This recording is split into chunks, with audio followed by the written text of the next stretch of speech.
Welcome to Backyard Oasis, a podcast designed by and for older adults living in the beautiful Pioneer Valley of Western Massachusetts and produced in the tech studios at Greenfield Community College in Greenfield, Massachusetts. Backyard Oasis reaches out to older adults who seek knowledge to help them live more thoughtfully, healthily, and happily, who hope to inspire others with their ideas, and who serve their communities in the interest of the greater good. We hope you join us frequently in our pleasant Backyard Oasis for wide-ranging conversations with a diversity of people who are growing older and want to talk about it. Hi, I'm Denise Marianne Favreau-Schwartz, your host. Today we take a ride through the temples of ancient China with a Zen time traveler as we hear Stephen Billias read from his newest book, The Zen Time Traveler, A Pilgrim's Journey Through the Koans. His book has been called an exploration of the space-time continuum through the lens of Buddhist philosophy, blending the thrills of time travel fiction with profound metaphysical inquiry. And Stephen describes his story as a haiku magically transports Zen student Stephen Maine to 13th century China, where he encounters Zen masters, experiences koans firsthand, and begins a romance with the beautiful sword maker that threatens to upend his present-day marriage and keep him in the 13th century. Let me just say, whoa, this is going to be a ride. Now, after we take a breath and think more about that, let me tell you about my guest. Stephen Billias is a MacDowell Fellow, and he's the author of 7 fantasy novels, a short story collection, and the co-authored literary novel, Pilgrim Maya.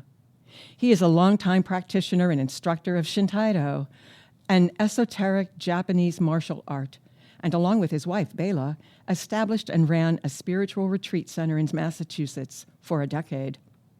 He has also studied Tai Chi for 15 years under the renowned teacher Wolf Lowenthal.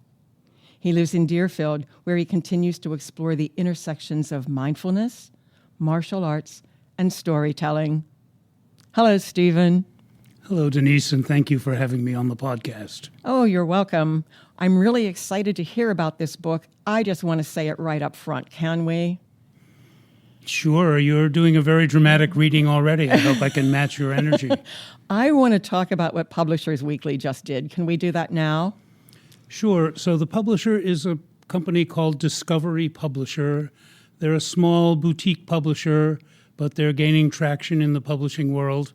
They submitted the book to Publishers Weekly, which is an industry magazine that's used by libraries and booksellers to decide whether or not they want to put books in their inventory.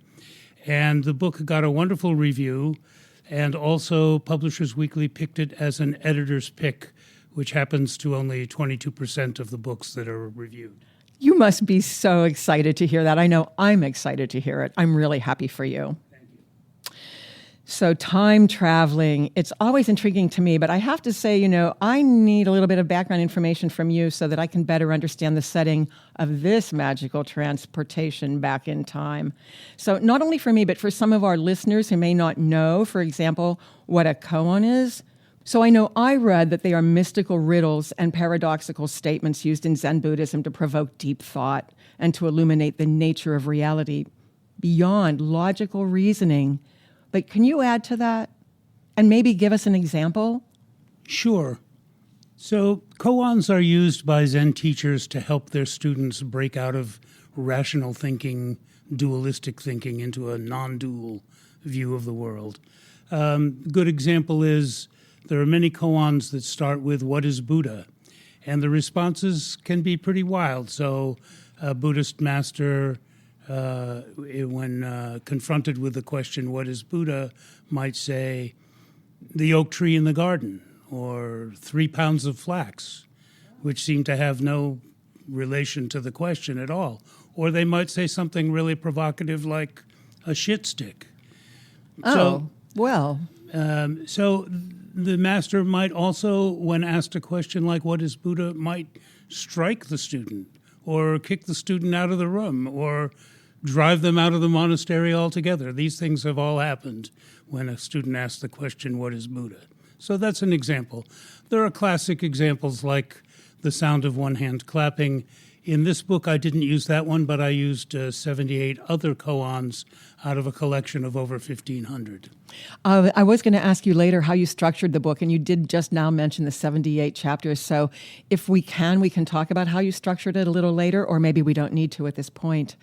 Tell us a little bit about the characters we're going to meet in your book. So the book really focuses on four main characters. Stephen Maine, who's a middle-aged project manager for a small software company.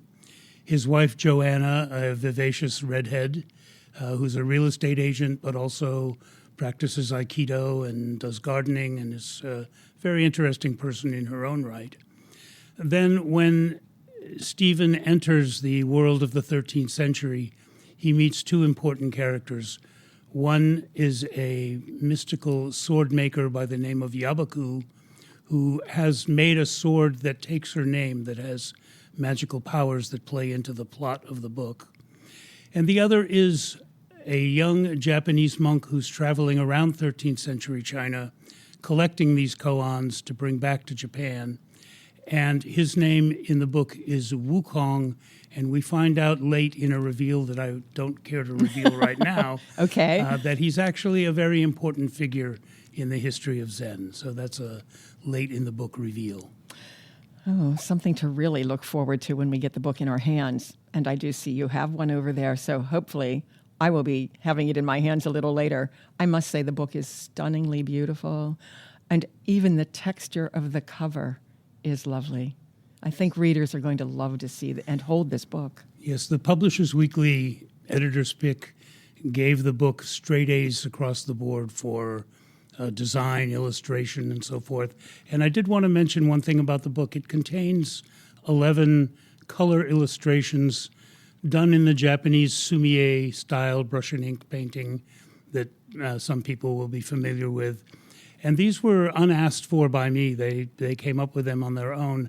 But there's a longer story that I could tell. I'll try and make it brief, about how my Shintaido instructor, master instructor Masashi Minagawa, contributed to the book by translating a haiku that I had had published in Tricycle magazine into Japanese and doing the calligraphy, which the design team at Discovery Publisher added to the final illustration, and makes a really stunning closure to the book. Oh my goodness, it just sounds like a fantastic package. It's wonderful collaboration I've had with the publisher and the editor and their designers. You know, I have so many other things I want to ask you, but I don't want to wait any longer. Why don't we start to read? Okay, we can do that. I have a little short write-up I'd like to read from before I read from the book. Sure. And I just want to make clear to your listeners and to everyone that I'm not a Zen teacher. I'm not an abbot. I'm not a priest. I'm not a roshi. I'm none of those things. I'm a fantasy writer with a Zen practice. I do have a long life experience studying myself. One of the famous masters of Zen, Dogen, said, "To study the self is to forget the self, and to forget the self is to learn about the 10,000 things," meaning you'll really understand the universe as soon as you forget about yourself. But what I really am trying to convey here is any wisdom that's in this book does not come from me. It comes from the koans. So if you hear me starting to preach or sound like I'm expounding on Buddhism, just come over and slap me. Oh, it'll be hard to do, but I will definitely give you an eye look. Okay. Sounds good. Sounds great. Okay, thanks for that explanation. Are you ready? Yes, so I'm going to read 3 short sections from the book. The very first one, which has a really good example of a nonsensical koan, and then I'm going to read 1 chapter each from Stephen's interactions with Yabaku, the sword maker, and a little later on with Wukong, the young Japanese monk who's traveling around China. Okay, let's go. Okay. So this is the Zen Time Traveler, A Pilgrim's Journey Through the Koans, Chapter 1. The Barbarian Has No Beard. I was in a Zen meditation one evening at the Zendo when it all started. I was sitting cross-legged with a sangha of a dozen or so other Zen students, idly daydreaming and watching the incessant flood of thoughts that passed through my head. I wondered what I would have for dinner after, ruing the errors I had made during the day and in my life. There were so many bad moments, an as yet unwritten 800-page memoir entitled My Mistakes, full of all the things I've said and done to my wife Joanna. I'm Stephen Maine, a middle-aged project manager for a small software company. Medium height, brown hair, brown eyes, half Greek, everymanish. I'm still a Zen beginner. I started to occasionally meet with a particular group a few years ago. We sit in Zazen, trying to be still and empty our minds of thought. Or so I thought. There I was on the cushion, mentally fidgeting about the endless, meaningless trivialities of my life, when suddenly the following verse popped into my mind. Still point. Endless time intersects infinite space right where you are now. And then, without me desiring to do so, and without anyone asking me if I wanted this ride, I blinked and found myself no longer in the Zendo, but in another place. What was happening to me? I had no context. I was clueless, frightened, wildly disassociated. I was in a hallway. One wall was decorated with a bas-relief of a golden dragon. On the opposite wall were portraits of the 7 Zen patriarchs. I glanced down at my body. It was not my middle-aged, slightly paunchy shape, but a thin, wiry frame, and my skin had a dusky yellow color. I was dressed in a loose-fitting monk's robe. I was walking with another monk. As we strode down this hallway, the monk glanced up at a picture of the bearded Bodhidharma and casually asked me, "Why doesn't the barbarian have a beard?" I opened my mouth to reply, but no words came out. To say he didn't have a beard was the height of absurdity. The monk didn't expect an answer from me. He didn't think I could reason it out. Because I was acting strangely, he gave me a little tip, a hint, a prompt. He stroked his non-existent beard. Where was I? When was I? Clearly I was having a psychotic episode. I had no frame of reference. When I went with the flow and didn't think about it, I was somewhere else, some time else, as surely as I am timescaping with you right now. As soon as I started to differentiate, I was immediately hurled and hurtled back into my present Stephen Maine form, seated on a cushion in an American Zendo in the 21st century. What had happened? Why me? I hadn't asked for this. I didn't know. But I couldn't mull over those paradoxes any longer because in Northampton, Massachusetts, in 2024, the meditation leader was ringing the bell for Kinhin meditative walking, and we were all rising, me a little disoriented, but happy to be here now. It happened with a blink. Just a blink, just a moment.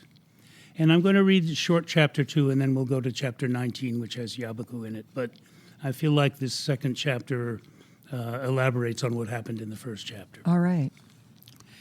Chapter 2, Meeting a Man Who Has Accomplished the Way. During the second sit after Kinhin, I tried to will myself into the time travel state again. It didn't work like that, just the opposite. It was only when I was completely without will, effort, or intention that I could fly. When I reached the 0 point place of the verse, I was transported again. This time, I was on a narrow path hugging a cliff face, high above a muddy red river. I was alone, but not for long. Around the bend in the path came a stumpy, thick man dressed like me in the robes of a monk. His stride had a slight swagger to it, like a samurai's way of walking. As he approached, I stopped. The trail was barely wide enough for two to pass unimpeded. I put my back against the limestone wall as far as possible from the dizzying drop-off to the river below.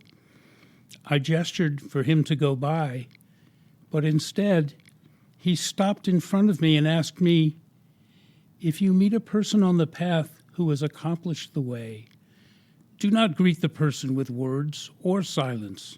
Tell me, how will you greet that person?" I was speechless, out of my depth, disoriented. The monk said, "Don't say I didn't warn you." He continued walking and never turned around to look back at me, even though I followed him with my eyes down a long incline until he disappeared out of sight. I wanted to run after him, but didn't know what might happen.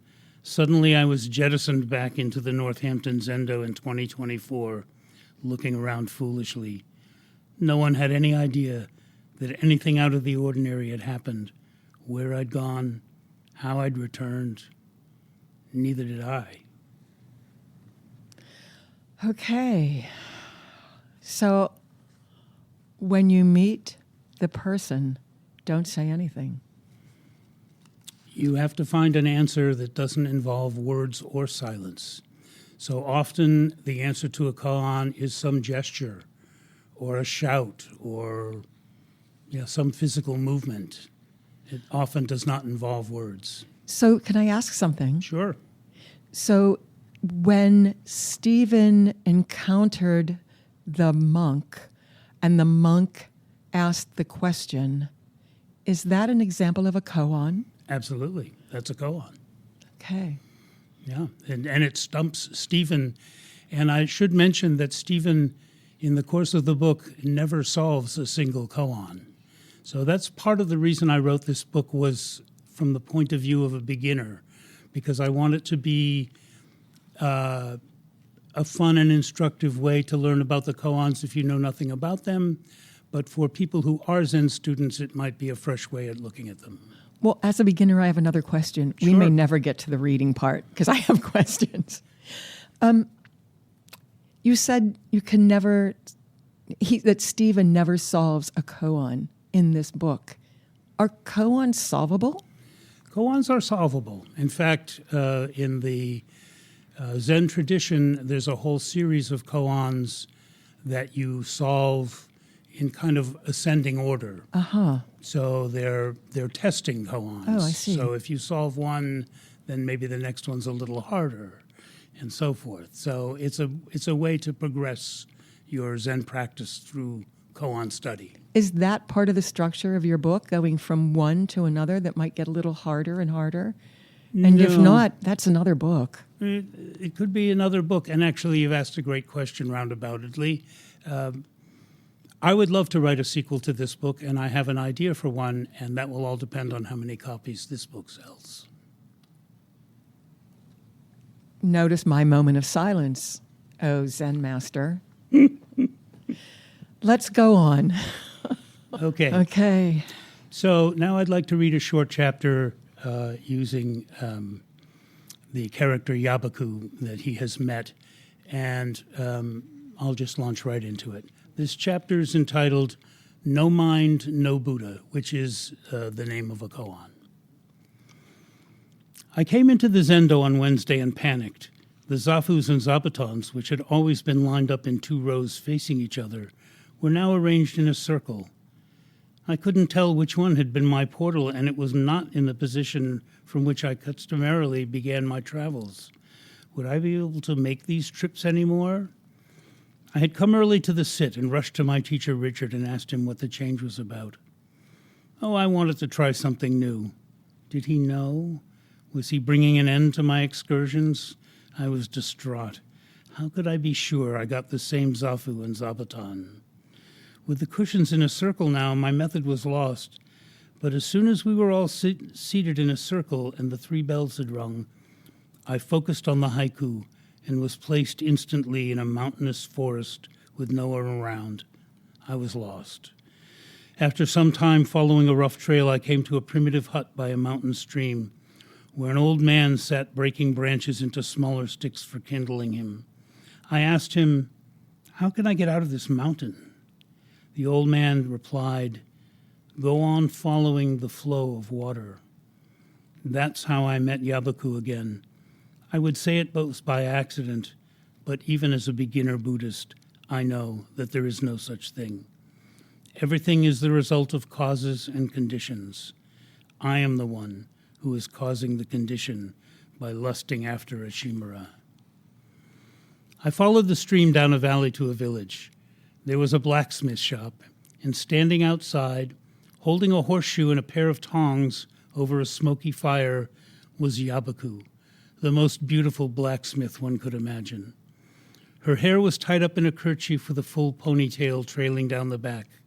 Instead of her silken robes, she was wearing a leather apron and short, baggy workman's trousers. Her strong arms were bare and her muscular legs bare below the bottom of the pants. She was tall for a 13th century Chinese woman at 5'8", only 1 or 2 inches shorter than me. Her entire body was both muscular and completely feminine. I found her astonishingly attractive. As I watched, she pulled the horseshoe from the pyre, laid it on an anvil, and took tremendous whacks at it with a maul. There was no koan I could use to ingratiate myself with her or act out a scene. I had to be myself. But which self was that? Stephen Maine or Wukong? Given my only slightly foreign mode of dress, it was better to play as Wukong, who favored peasant clothes, which are much the same everywhere. I was fortunate that I didn't show up in Levi's and an LL Bean shirt, but of course that was impossible. I was wrapped up in desire, lust, and attachment. I don't know why I thought an itinerant Japanese monk in China would appeal to a beauty as much as her. But she smiled at me and gestured for me to come and stand beside me. No, not beside her. She wanted me to work the bellows behind her to keep the fire burning, so I did, for the next 8 hours. She gave me 2 breaks and brought me tea and vegetarian dumplings with curious wavy patterns on them. That's the hamon, like on the swords from your Japan, she said. I knew only the tiniest bit about this, and only because of having become interested in aspects of Japanese culture through Zen, chado, the tea ceremony, calligraphy, basic martial arts, even flower arranging. I knew that hamon were created by plunging the glowing, hot sword into cold water, with the parts of the blade responding differently, sharpening and hardening the edge and creating those dazzling, subtle patterns on the upper part of the sword. But on a dumpling? Yabaku read my mind and told me, same process. I nodded, imagining her cooking dumplings with the same fierceness she wielded sword blades in the making. Was this risky? This wasn't the koans anymore. I didn't know what to think. The teaching from a koan had brought me here. We worked well into the evening. When it was over, I would have committed adultery and made passionate love to Yabaku. The desire was there in my mind. But I was so tired. All I could do was sit on the bare ground behind the shop. Yabaku sat next to me and offered me roasted nuts and something she called mare's milk. She lit sandalwood incense to cover the odor of the blacksmith shop. I thought of Joanna immediately, remembering the times I would breathe in the scent of her perfume with the same fragrance. What was I doing here?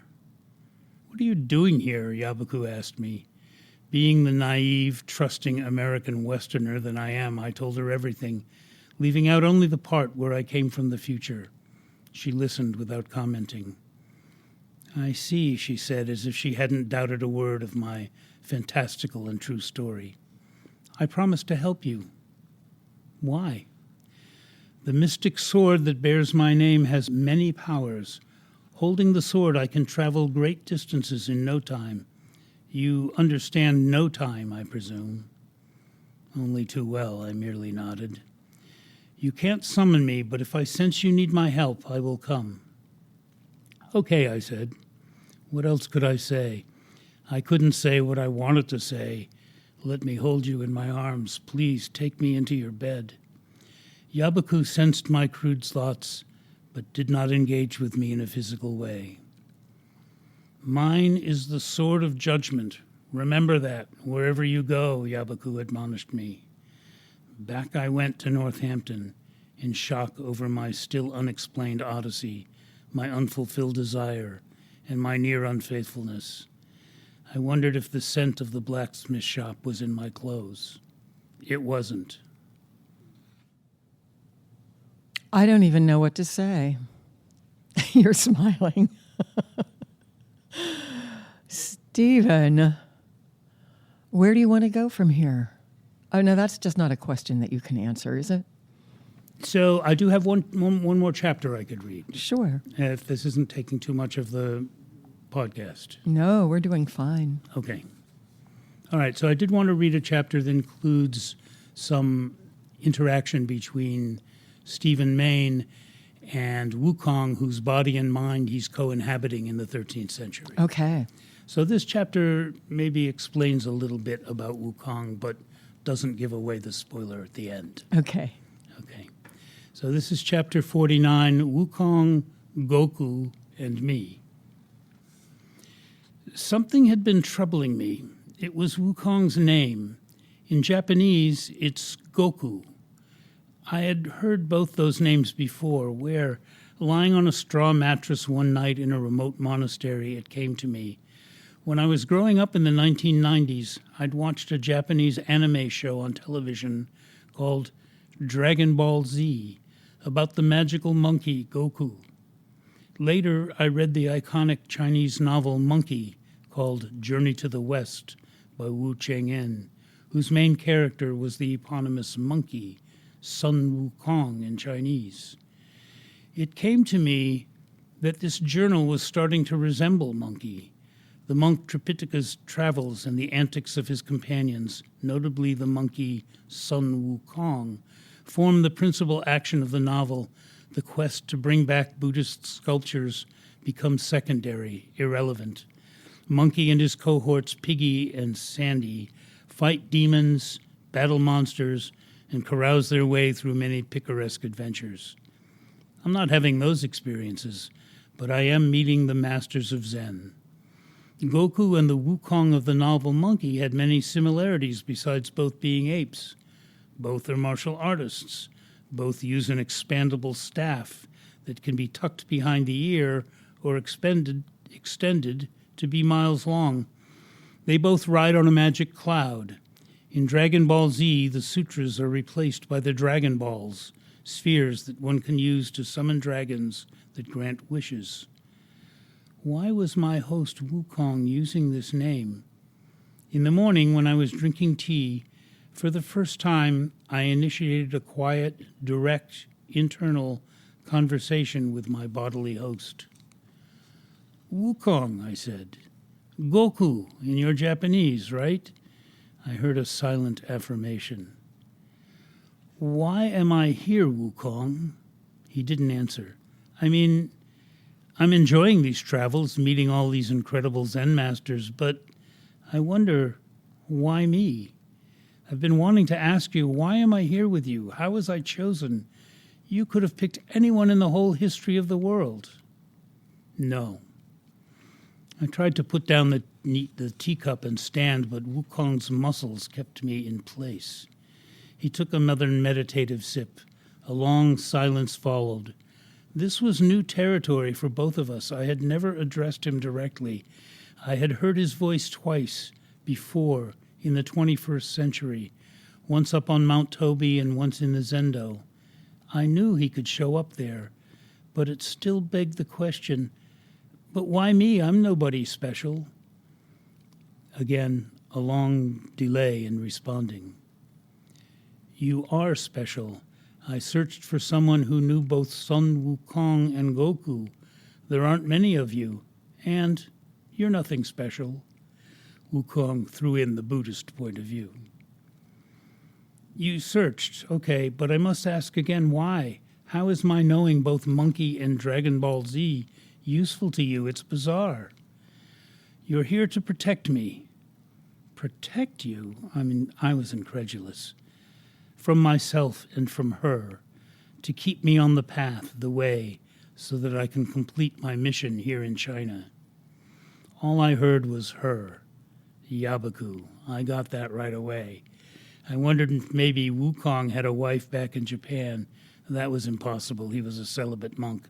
Still, I had to contemplate the unsettling thought that any relationship I had with an 800-year-old sword maker, in addition to being time-traveling adultery, would also be a divided union. I was a fragile trinity. Yabaku's splendid, strong form, Wukong's physique, attuned to the mountains and meditation, and my own wandering modern mind. I couldn't dwell on the idea. I was spread too thin across time, a single soul struggling to inhabit 3 different skins. Like Tripitaka, I'm on a journey, said Wukong silently to me. I needed a companion, someone from your time, the future, who could help me stay on the path, the way Sun Wukong aided Tripitaka. But, I sputtered, Sun Wukong was awakened to emptiness. I'm nowhere near that. How can I help you? Another deep, silent pause. I was about to ask him again when I heard his answer in my brain. I would rather be a brainless monkey than a heartless monster. He fell silent and left me to ponder his reply. I feel like I want to be silent, but I know I can't do that. I have to ask you something. What inspired you to write this? I mean, to merge a journey of a Zen master with a sci-fi time travel narrative? Okay, I should bring up a question in response that I think I'm going to get. And I actually hope that I'm going to get this question. The protagonist's name in the book is Stephen, spelled with a PH, like my name. Mm-hmm. I'm from Maine. I think there will be people who will ask me, did this really happen to you? Did you really time travel? And the answer that I'm going to give is that I spent the last year with Dogen in the 13th century, and I'm going to leave it at that. Okay. I guess I was going to ask you why this is important to you, but I think you just told us. You know, my life has been a long series of self-examinations. I like to think that I examine my life every day, and that's certainly part of the Buddhist practice. I haven't been a Zen Buddhist my whole life, but the first book that I wrote before I had a Zen practice was a black comedy about World War III entitled The American Book of the Dead, which is a deeply Buddhist Zen book. And it was based on a lot of reading I'd been doing, but really I had no formal practice at the time. So I feel like this book in some ways is a culmination for me. It's pretty wonderful. What do we want our listeners to take away from this? Let's see. I'm going to consult the cheat sheet that you provided me. For those who have no familiarity with Zen or koans, I hope this is a fun and instructive introduction. For Zen students, I hope this is a fresh look at material they already know about. But for general readers, I just hope that it's fun. I hope that it's fun. If you learn a little something about the koans, that's great. But at heart, I'm a storyteller, I'm a fantasy writer, and that's where this book comes from. I don't think you really needed a cheat sheet. You knew all of that. So before we end, why don't you tell our listeners how they can find your book and when they'll be able to do that? Okay, great questions. The book official book launch is June 21st, 2026. The book is available right now on Barnes & Noble for pre-order. It will be available on Amazon. It'll be a Kindle. The book is also, and these are firsts for me, the book is going to be published in hardcover, which has never happened for me. I've always been a paperback writer, like the Beatles said. I feel like singing. And also the book is being translated into at least 3 foreign languages, starting with starting with Spanish, Italian, and French. Incredibly wonderful, Stephen. So it's very exciting. Okay. Yeah. Well, I know there's going to be a launch party, and I'm going to be there. Yes. So the launch party is Sunday, July 12th from 2 to 4 p.m. at the Engaged Mindfulness Institute, 595B River Road in Deerfield, which is the portion of River Road that runs between Sunderland and Greenfield. And I invite everyone to come and celebrate the book with me and my wife, Bela, and lots of other people. Well, I'll be there. And I'm just looking at Alex and Will, who are producers, and I see they're nodding their heads. They're going to be there. Great. Thank you so much for being here today, Stephen. Thank you very much. Appreciate it. I'm bowing. No one can see, but I'm bowing to you. And I'm bowing back. Is that okay? Sure. Here's another bow then. Thank you very much. Thank you. Bye.